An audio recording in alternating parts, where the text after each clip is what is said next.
Hello friends, நம்ம என்ன பார்க்க போகிறோம் அப்படின்னா, அனாயின்ஸில் படித்த ஏப்ரல் மே 2025 ஸ்டூடெண்ட்ஸ் உங்களோட ரிசல்ட்ஸ் வந்து பார்த்துருப்பீங்க. இதில் வந்து நீங்கள் நல்லா தான் பண்ணியிருப்பீங்க. ஒரு சில பேப்பர்ஸ் வந்து நீங்கள் எக்ஸ்பெக்ட் பண்ண மார்க்கை விட கம்மியாக வந்து ஒரு சில டைம் வந்து உங்களுக்கு அரியர் விழுந்திருக்கும். இதை நான் ரீவேல்யூஷன் போட போகிறேன் ப்ரோ, நான் ரீவேல்யூஷன் போடலாமா அப்படின்னு சொல்லி நிறைய பேர் வந்து கேட்டுட்ருக்கீங்க. அதை பற்றி பார்க்கலாம். அதே மாதிரி நீங்கள் ரீவேல்யூஷன் போட்டால் உங்களோட மார்க் வந்து கம்மியாயிருமா அப்படின்னு சொல்லி நிறைய ஸ்டூடெண்ட்ஸ் வந்து ஒரு டவுட் இருக்குது.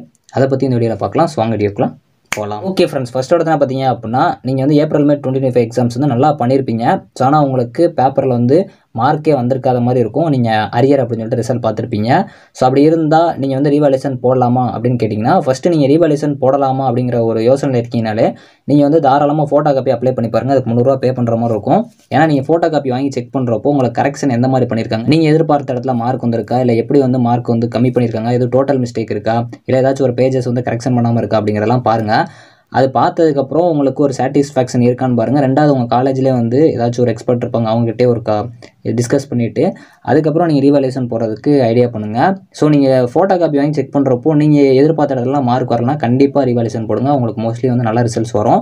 ஒரு சில டைம் வந்து நீங்கள் எதிர்பார்த்துருப்பீங்க, ஆனால் அந்த இடத்துல வந்து கரெக்டாக வந்து மார்க் வந்திருக்காது. அது நீங்கள் எக்ஸ்பெக்ட், அதாவது உங்கள் ஸ்டாஃப்ட்ட கேட்கும்போது அவங்க வந்து இந்த இடத்துல மார்க் வராதுன்னு சொல்லிட்டாங்கன்னா அப்போ அப்படியே ஸ்டாப் பண்ணிடுங்க.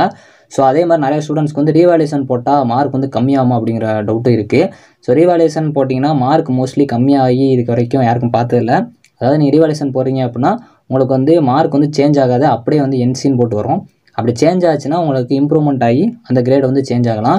ஸோ இந்த மாதிரி தான் இது வரைக்கும் நான் பார்த்த வரைக்கும் வந்திருக்கு. ஸோ அதனால் நீங்கள் ரீவேல்யூஷன் அப்ளை பண்ண போகிறீங்க அப்படின்னா ஃபஸ்ட்டு ஃபோட்டோ காப்பி வாங்கி செக் பண்ணிட்டு நீங்கள் எந்த இடத்துலலாம் மார்க் வரும் அப்படிங்கிறதெல்லாம் இது பண்ணிவிட்டு டிஸ்கஸ் பண்ணிவிட்டு அதுக்கப்புறம் ரீவேல்யூஷன் அப்ளை பண்ணுங்கள். ஃபஸ்ட்டு நீங்கள் ஃபோட்டோ காப்பி வாங்கி செக் பண்ணி பாருங்கள், உங்களுக்கே ஒரு ஐடியா கிடைக்கும்.